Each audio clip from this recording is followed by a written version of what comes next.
Hello all, welcome to PLF Phoenix Literature Festival Junior 6th edition. Skill Factory presents PLF Junior 6th edition. Phoenix Literature Festival started its journey in the year 2020, and so far we have conducted various literature festivals. Our mission is to inspire and empower children and young adults to cultivate, nurture, and enhance their reading, writing, and storytelling skills. This fest is powered by Schools of Creativity. Search My Tenders is our technology partner. Confident Communication Hub is our associate partner. And Revival Mastery is our academic partner. In education world, a new term came up years back, NEP, National Education Policy 2020. So when this new word came up, it took everything by storm. Educators, they have to say something, parents, they understand something else. So, what is NEP 2020? We have two luminaries from education world who would help us to understand what is NEP and how it will be helpful and beneficial for not only for children, how it will help the society, the country in the long run. So, we have two special people from education world. We have Mrs. R. Bhavana ji, we have Mr. Santosh Anand. So let's have a brief introduction. Mrs. R. Bhavnaji is a highly talented, skilled, and dynamic education leader with over 23 years of rich experience in K-12 segment. She has worked as a teacher, vice principal, and principal in various schools in Punjab as well as in Noida. She firmly believes in lead by self-example. Service before self is her guiding principle. She holds degree in MSc Physics, MPhil Nuclear Physics, MSc EE, B.Ed, and currently pursuing her PhD. She has certificates and various trainings taken from NCC. She's an expert in MIE and mental maths. She is presently working as a principal in Noida International School and worked in various schools like Shivalik Public School, Rayat International School, JAM Public Senior Secondary School. She is also a CBSE resource person for COE of Noida. We are pleased to have you, ma'am, on this platform. Thank you so much, Santosh. So now we have Mr. Santosh Anand. Yes. As an engineer with over 13 years of rich and diverse experience, Mr. Anand began his career with 3 years in electronics industry, contributing to various companies including Samsung India Electronics in R&D division. Driven by profound passion for education and a deep love for subjects of physics, he transitioned into a fulfilling 11 years role as an educator, specializing in teaching K-12 students and contributing his expertise to innovate on designing curriculum which enables personalization for kids. Throughout this journey, he assumed various leadership roles at Byju's and ByteDance India as academic head and curriculum head. Currently, he is serving as a head content at Exam Factor, an ABP initiative, and he continues to channel his passion for education and share his love for physics. Welcome, Mr. Anand. Yeah, thanks, Rahul. So, before we move forward and understand, let me throw this question to Bhuvana ma'am. Well, can you speak and share in layman's language what is NEP 2020? Look, we say it will change the world, it will change the country, it will change everything. But what is NEP? I don't know. How you will make a simple a father of 5 years old? This is NEP. How it will shape this child? Once again, good evening, awesome evening to everyone. Thank you, Rahul, for the brief introduction. Basically, NEP in layman language to reduce the curriculum burden on the student by emphasizing the core concept essential learning outcome. If you want to say in simple language, reduce the curriculum doesn't mean that the learning outcome should be not going to reduce. In a different way to learn the that learning outcomes, the learning objective, and that comes in the learning outcome. This way, they allow deeper understanding of the subject instead of your root memorization. You have to understand the subject and increase the more learning experience in a various other activities way. That is a simple way we can say NEP, and this bring about to increase the cross enrollment ratio. That is the main aim of this NEP 2020 introduced by government, both in school as well as higher education, and it bring it bar with developed countries in the world, right? So simple way to say in one line, bring the learning outcome of the students in a different way.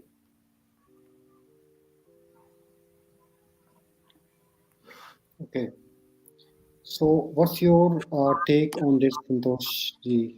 You share this with your perspective. Yeah, so if I say first of all, again, thanks Rahul for giving a wonderful introduction. And we are going to the talking about NEP in one line. I would say it is helping. It envisions to help our young students become future ready, transforming from transforming the way students learn, that is from rote learning to skill based education, which say empowers the student to develop future employability skills. So the major focus is from transforming from rote learning to skill based learning. Skill So based. that is what is NEP in one line. Perfect.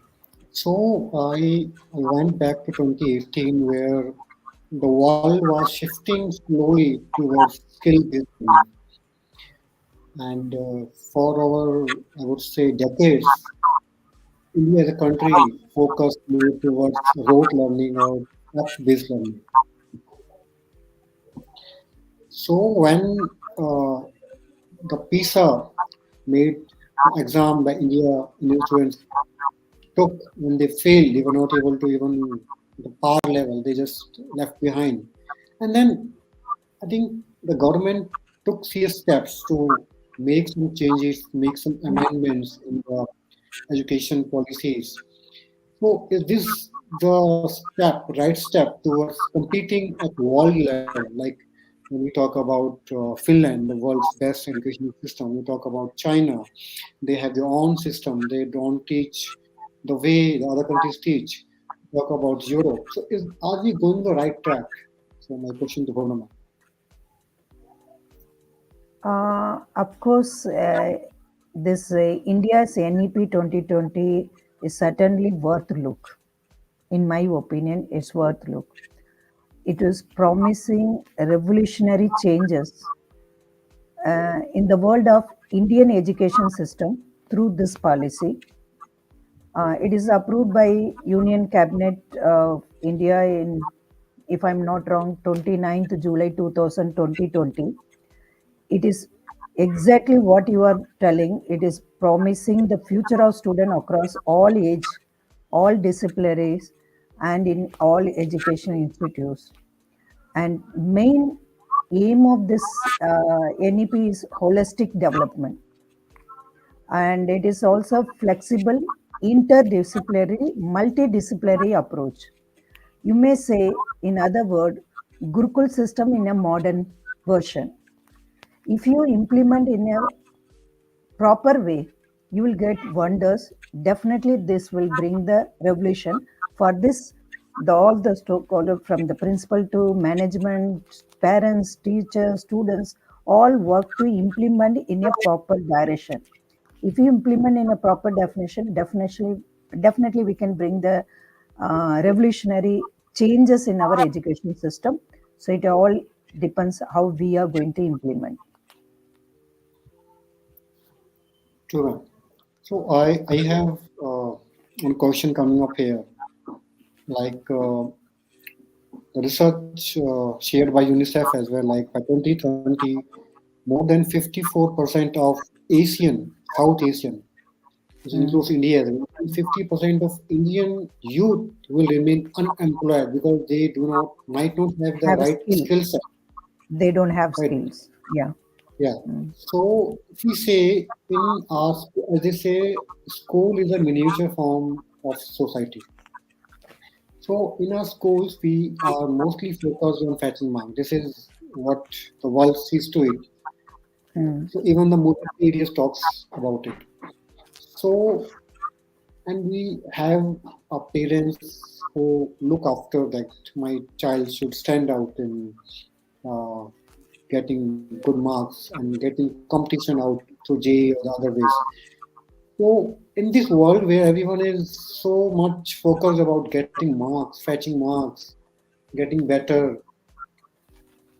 how skill-based the new concept we have not heard of in this world where everything is fact-based so far, how this will be implemented, how this will be accepted by parents as a whole.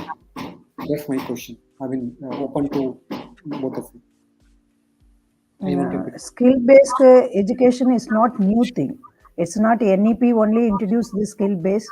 From Gandhiji time, he also told that skill-based education is a thing. The word may be new for this education system. Otherwise, the skill-based ACPW, this and all already part of our curriculum only initially.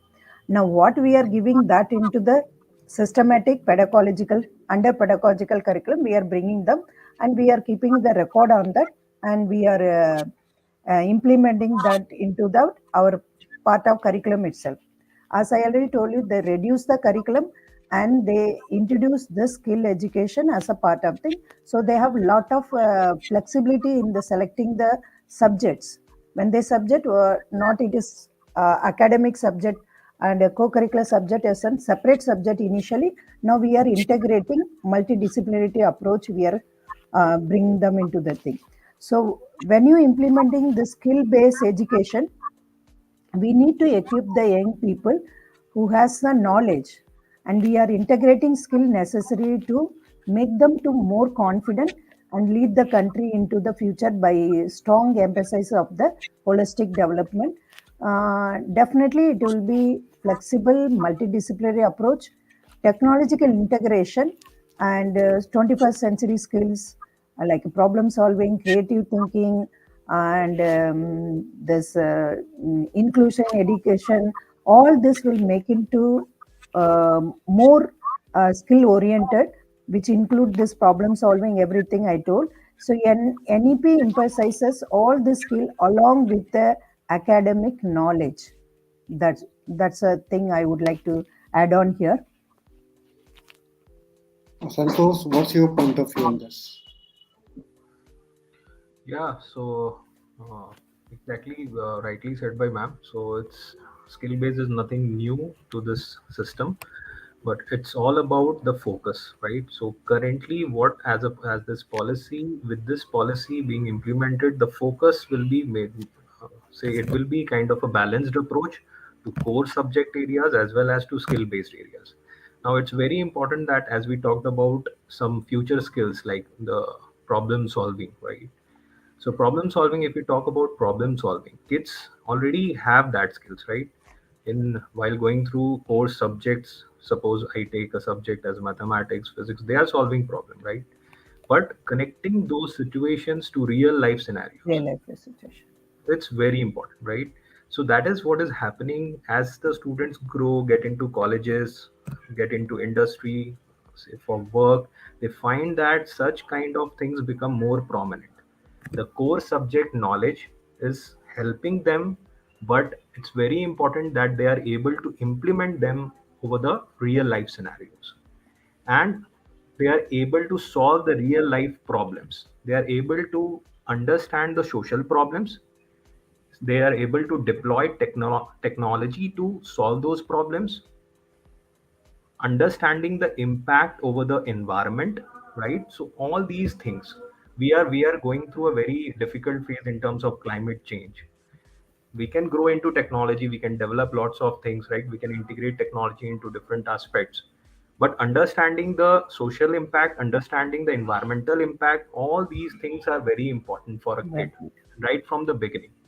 So this, the current direction which we are, which is being set up, it's not nothing like something new, but it's the focus. Like, through this policy, the curriculum load, the content load will reduce, and the focus will be distributed where, say, right weightage will be given to right thing which is going to help the students in the coming future, like hands-on learning. So I have seen, I have gone to schools, the schools are focusing on hands-on learning.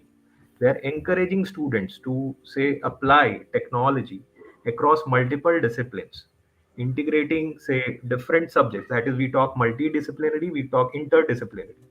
How maths and physics are connected, how biology and, say, mathematics can be connected, right? How technology can be embedded with biology to build a complete system to help a, say, a blind person, right? So these kind of systems, these kinds of models, so students are building currently, and schools are focusing over there. They are also devoting time so that students feel like, if suppose the student goes through only syllabus, cramming through the syllabus, and school also focuses on that, then student feels that that is the whole life. You have to score, you have to just cram through syllabus. But schools are also focusing on these aspects.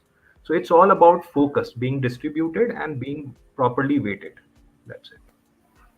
So I how completely agree with this, Santosh sir. Holistic learning considered as an individual child, from the teacher centric to now student centric. That is the focus now. Now, how we are implementing in primary level, secondary level, senior secondary level, higher level. That focus your NEP. For example, let it be. I will give one simple example. If child interested in buildings, let it be building things. Okay, so in primary level, this and the teacher is the holistic educator. Now we can call it as holistic educator, can create the child into learning different activities like building the involving clay buildings, initial stages as a primary stages, you can say, creating structure of out of sand also, from the clay out of sand. And if they are a good listener, if they are good listener, reading the books about the buildings, and we can make a blogs if you are little creativity, if it using technology, how to arrange in them into building the blocks through technology also, through the robotic technology or simple technology we can use, as far as whether we are handling the rural area or urban area, semi rural area, accordingly we had to modify. I'm just giving one example how we can modify the one word called building into different category. So this way, as Santosh sir rightly said, we need to focus in different area in a particular way, where we can carry on from the pre-primary level to higher level. That way, they were going to enhance the holistic development. Ultimately, the students going to um, educated in a skill way, which I feel it. Correct, right? correct. So like in this implementation, are you taking help? School is taking help of external agencies like technologies, how to implement, or just you are doing or following only through internal resources? How do you in the school to implement NEP? Uh, yeah. NEP is already we are implemented. As I already told you, it is not a new concept. We already using art-oriented education. We already using problem scaling, skill, critical thinking, communication. All we already implementing. Only thing is that we are making to systematic way, and we are keeping as a record, mm, that way.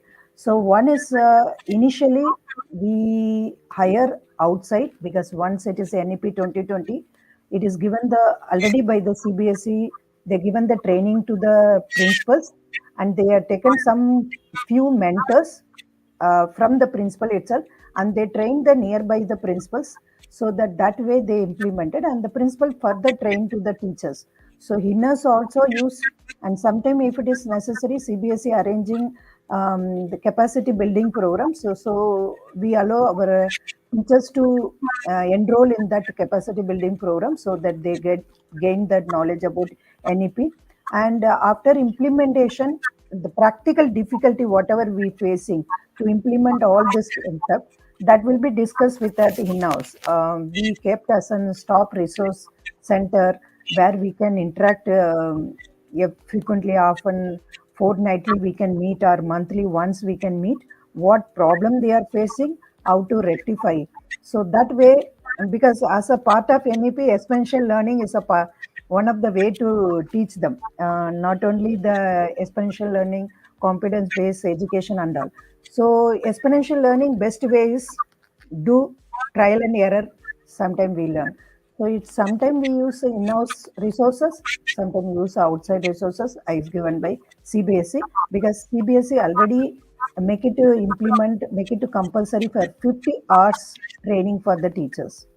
So it may be in-house or by the CBSE. So other than CBSE also, we used to train the teachers as per as guidelines given by the CBSE and NEP policy given by the government, MHRD.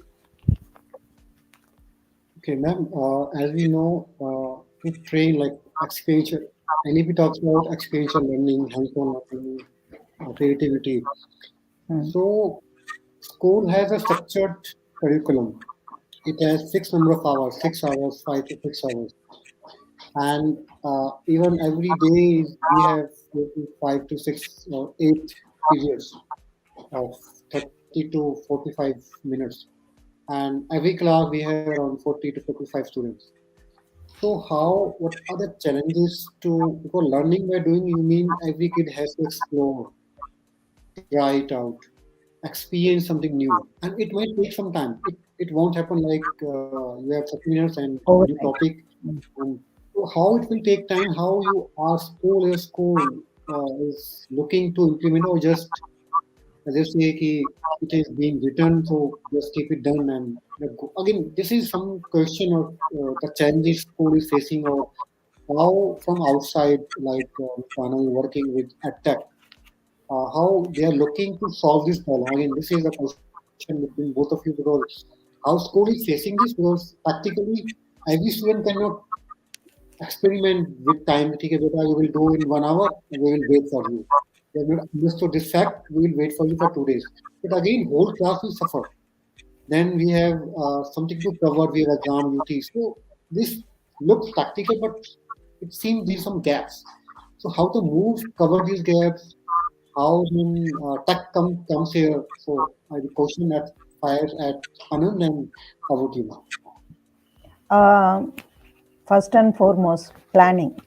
Without planning, as Aristotle told, if you are fail to plan, then you are planned to be going to fail, right? So it is planning. So implementation of NEP 2020 present naturally several challenges to us, such as infrastructure or the resources, training for the teachers, and lack of adequate infrastructures, and shortage of trained teachers to implement this NEP, and quality education, and effective implementation. All this thing we need planning for the whole year as a long term goal and then short term goal, and if it is need flexibility to modify. It's not rigid that if we are once you plan it should be implemented. As I already told you, like now climate changes are changing, our planning should be such a way that it should be sustainable development. Implementation is must, right? So we need to flexible enough, and don't take it as a separate part, make it to integrate into curriculum itself. When you're teaching mathematics, there itself you can teach all this exponential learning, like storytelling method, or your problem solving method in the form of quiz, in the form of debate, in the form of speech, like a language. If we are teaching, we can make it a debate. So you have to integrate the thing. If you plan it properly, integrating them into the curriculum, that challenges can be overcome. What I feel. What's your view, Mr. Anand? Yeah, correct. So, Like, yes, a lot of work has already been happening in collaboration with the external partners, even schools. So, like, see, it's very important that technology acts as an enabler, and technology helps our teacher, all the stakeholders, in fact. We have teachers, we have principals, educators, right? Parents are there, students itself, right? So technology can help all these stakeholders. First, to say all these stakeholders can collaborate and say support the personalized learning, but it cannot happen say through human interventions, right? Human has certain limitations. We cannot focus on each and every kid out of the 50-40 lot. It is possible when it is a 1:1 classes, but it does not happen everywhere. You can understand that in schools we cannot have one-on-one, right? Even in the doubt sessions we cannot go on-one because there are so many students having some common doubt, so we will have a take up a common doubt and then we can move on, right? So Correct. technology can help over there to reduce the again the content load across say teachers, also across students. How? Say teachers will get to understand with the help of technology what are the right areas where they need to work, right? So that they can focus on specific improvement areas rather than Mm. spending time over all the things, all the syllabus, say again and again. Even in the doubt class, you discuss complete topic, which may not be needed. It's only Mm. few concepts over which a lot of students are weak, right? So we can work on only those areas and spend, so that way a curriculum, the core subjects can be managed with the help of technology. At the same time, say you can say have some time to spend over the practical learning part, which we call say hands-on learning, application of say concepts over real life scenarios. So once we save time from one aspect, we can put it over another aspect, but it's all holistic, it's all integrated, it's nothing like separate, as ma'am was already talking about. Like you study, student need to understand that whatever concept they study, they have to be applied in the real life. It cannot go like concepts move separate and the real life move separate. They Separate. are not two pictures, right? It's only one picture that student has, that teacher has to just make students understand. So when this will be possible, when teachers load or pain points needs to be reduced, they have certain like say responsibilities. It happens like when we are into say certain setup, we have a lot of responsibilities. So if we can help teachers reduce those responsibilities through certain technology, with the help of integration of technologies, teachers can spend time more over the kids specific improvement areas, and thereby I think we can say faster the rate at which the NEP is getting going to be implemented. Implemented. Okay, okay. This lets me move to my next question. So, with the implementation of NEP, in complete implementation will take some time. I got to It's know it 4 o'clock. will take around 4 to 5 years for implementation till 12th or graduation level.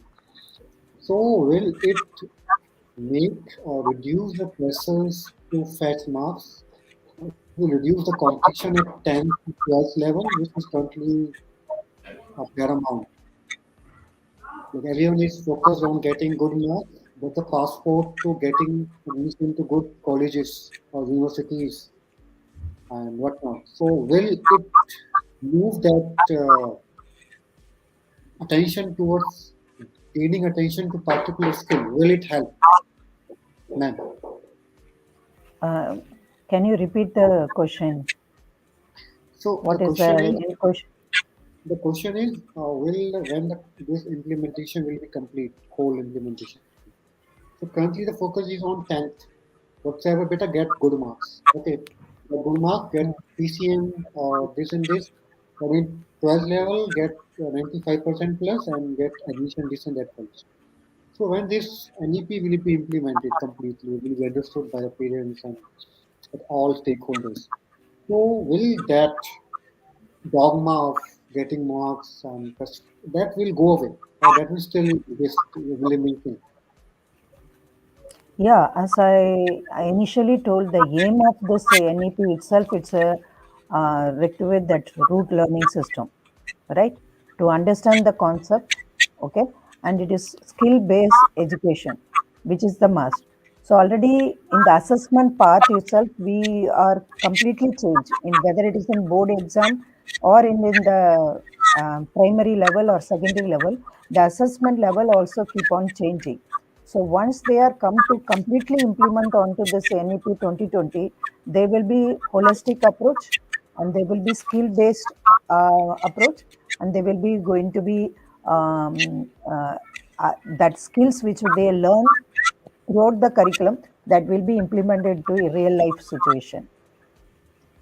So I remember just I had a conversation with one of the deans of St. Stephen's College, North Campus. So she mentioned like there was topper who got 99% in 12th. When the panel interviewed that boy, he was not able to speak at all. Like he was not able to Mm. communicate about himself. Mm. So they rejected his application to being admitted, enrolled in St. Stephen's. So, Mm. how the communication, being a topper, like I'm a topper of the school, but I'm not able to communicate, speak well. So, how communication is important and how this is being taken at school level. I mean, I just say communication is everything. If you can communicate very well, the rest of things will be taken care of in the real life. In real life, how this one skill of communication is taking grassroots implementation at school level.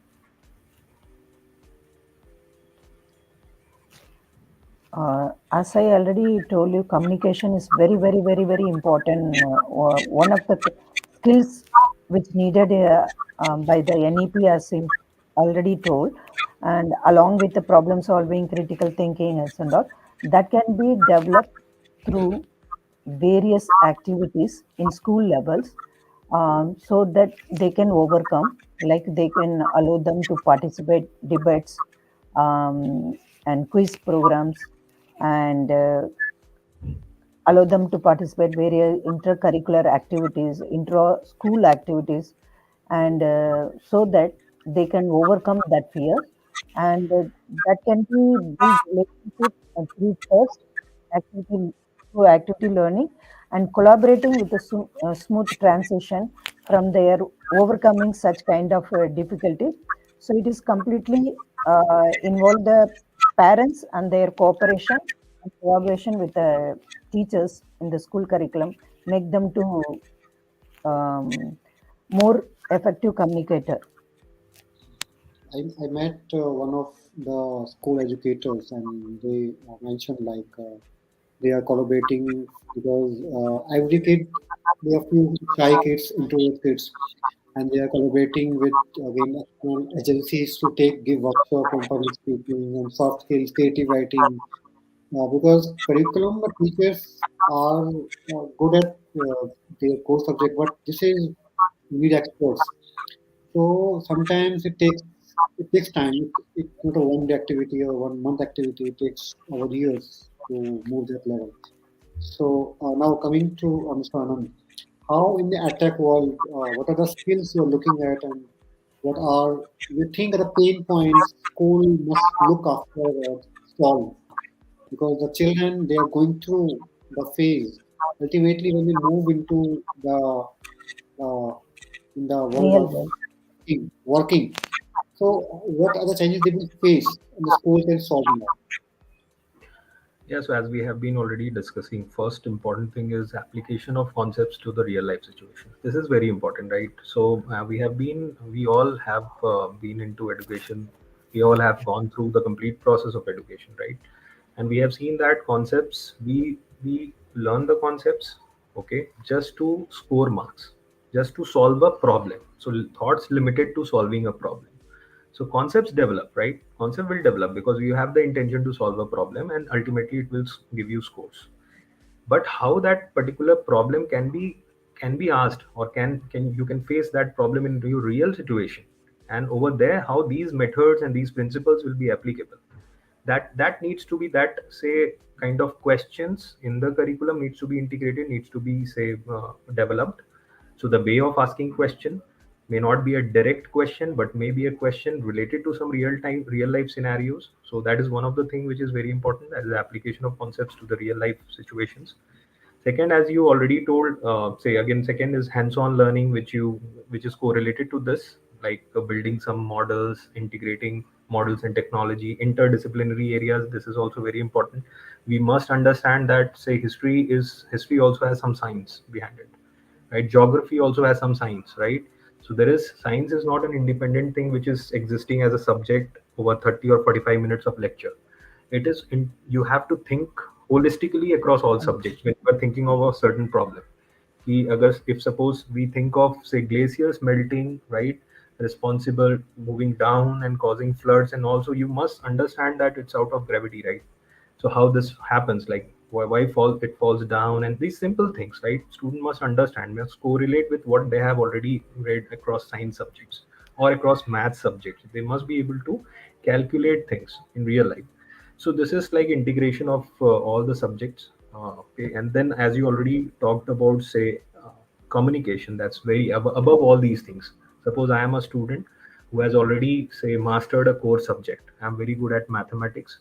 Now when I can create a model, right? I can create a model, but when I need to communicate that model to the complete world, right? Mhm. So there needs proper communication, or to my peers, or to my teacher. If I want to communicate what exactly I've built, what are the thoughts going at the back of my mind, I should be able to express my thoughts in a proper structured way. It's very important, because other if I'm not able to do so, I won't be able to help externals understand what I want to convey. And sender and receiver both need to understand the concepts well, because I want to convey something to others. Others should also understand. So this protocol, the effective communication, is very important. So this is very important, because even in industry, what we feel is, what we see is that we do not always apply the core subjects, but yes, these communication collaboration skills, right, they really matter a lot. They matter a lot, right? So if I talk about edtechs, how edtechs are working, so they are working, say, with the schools, in schools, to support them, right? So we have to first because see, the primary energy of a student, of a learner, is like they spend their primary energy at schools. That we need to understand. School has a very vital role to play, and they cannot say individually contribute. There are other stakeholders also, like parents also have a very vital role. Students spend 7 to 8 hours in the schools, right? When they come back, parents have to understand what all are the improvement areas suggested by teacher. I should also motivate my kid to go through them, right? So specific inputs from schools to parents, and parents acting upon those specific inputs, because at lot of time, a student learner spends time with their parents, right?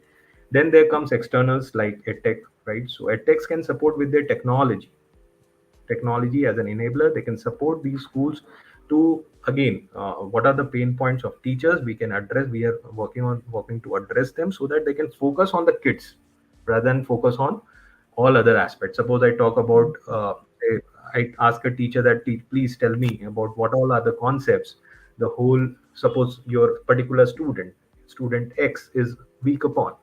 So teacher will be pained up to answer this question. Why? Because specific concept, it's very, very, very, very difficult to answer across 40, 50 students. How to understand student one has X1 concept is weak, student two X2 concept is weak. So we can help over there. Personalization, we can help at personalization, right? So there we can help. There we can, our picture comes into role. So these are the aspects I think we can help. Even in communication skills, we can help. Like externals can help in collaboration with the schools. We can help to say exactly focus, like these are some specific skills, and we can take care of these three skills. Suppose creativity, problem solving, and communication or public speaking. So that way I think even education technology can help schools to move forward with this vision of NEP. Yeah.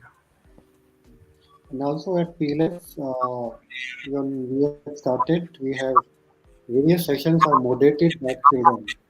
And history of PLF, the first session was inaugurated by a child.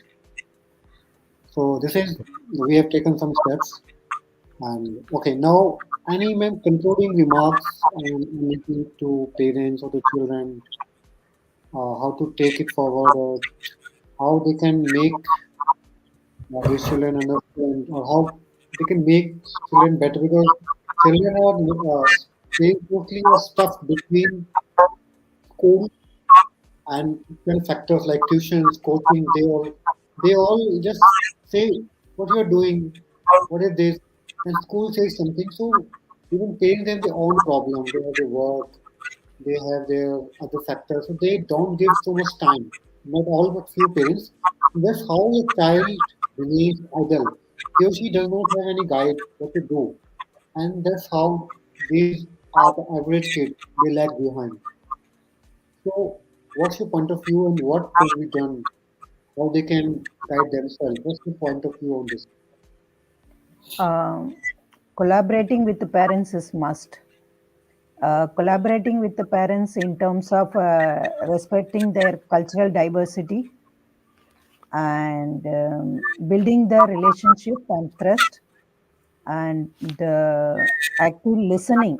Whatever the parent problem they are facing, we need to listen first and difference through if there any differences we can resolve through collaboration and collaborating the smooth transition when they are coming from the pre-primary to secondary level, and then parents as a powerful partner whenever anything implemented, whether it is NEP or any other changes we are bringing them to in a curriculum, we need to be parents to be the powerful partner, building relationship between parents, teachers, as well as the management. That communication, two-way communication, which the student is the centric and their learning is the key goal for us, right? So both must not only both, all of them must take responsibility to develop that learning skill, and which is the outcome for the children. And a successful this parents involvement through communication, mutual understanding by the families as well as teachers and management. That way, we can effectively implement anything, any changes which we want to bring them, pedagogical changes which we want to bring them into the school. So, collaborating with the parents is a must, what I feel. What's your view, Mr. Anand? Yeah, so again, to implement NEP, if we talk about implementation of NEP, then in this ecosystem, education ecosystem, each and every stakeholder is very important and all must work hand in hand to get it done. Yeah. That's the way we can move forward. Again, as rightly said by ma'am, so parents are very important stakeholders because they understand their kids better and every kid is unique, right? If you talk to parents, they will be having specific inputs about their kids, which is very helpful to a teacher to understand the kids faster, right? Because parents have already spent a lot of time with the students, with the kids at their home, so they understand how they learn, how they think, right? What is their, maybe a slow learner, medium paced learner, maybe a particular kid is a fast learner, so they can communicate, right? They can communicate with the school, with the teachers. There's one thing again I would say, like it's very important that we should start thinking of applying concepts. We should start thinking of applying concepts to real life scenarios. We should start focusing more on hands-on learning part, experiential learning part. This is very important. So kids, even kids at early ages can start building models. There are a lot of games based on these models. They can understand models. We should encourage them to say feel things practically. If you talk about, suppose, geography, they get to know about continents. Suppose we talk about Australia, one country, we talk about Great Barrier Reefs, so you can show some pictures, you can show some videos, they get motivated to visit that place. So it's a way, with the help of technology, that is showing some videos, creative things, you can integrate all things together to help a kid understand a particular concept. So it's very important. Okay. So, in this session, we have had views from luminaries of education regarding NEP 2020. We just touched upon few pointers, and there's so much, just a tip of an iceberg. There's so much inside we need to find. So, schools are doing already a lot. So, they have already been a part of NEPs already have been part of school. So now they're just recording it. It's more of documentation. NEP, what I understood, is more about learning or doing, more about finding uh, the right way for that. what you are studying and what is in real life. They should be part of it. This is a collaboration. And attack of supporting how they can lessen the gaps or how they can help the teacher, the stakeholders. It will be easier for to implement and to make the education better for the upcoming generation. And needless to say, communication, creativity, change and learning, they are the future. Because if you have not understood, if you have not lived by how it looks like, what is gravity, if you haven't felt it, maybe the other way, if you haven't understood some laws, you only have read it. They might not, you might have scored good, but you might not able to implement in real life. So NEP is trying to bridge the gap between facts and experiments. It's a bridge, and this bridge it needs we stakeholders to be implementing. And I hope that future, as I say, is very bright for India. And as I say, Finland is the best. We might see that in upcoming time, India's education system will be the best, and the world will look up to us to see to copy us. Like let's follow NEP 2020 from India, and let's see if we can have some educators on board. So I think we have had a very great, insightful, comprehensive session with two luminaries. Thank you, Mr. Anand, and thank you, Thank you, ma'am, for your great insights. And we look forward to have you in our coming session. And thank you for your valuable time. Thank you so much. Thank you, Rahul. Thank you for you also. Thanks, Rahul. Thanks, ma'am. So thanks, Rahul, for Thank you, this. sir. Thank you. Yeah.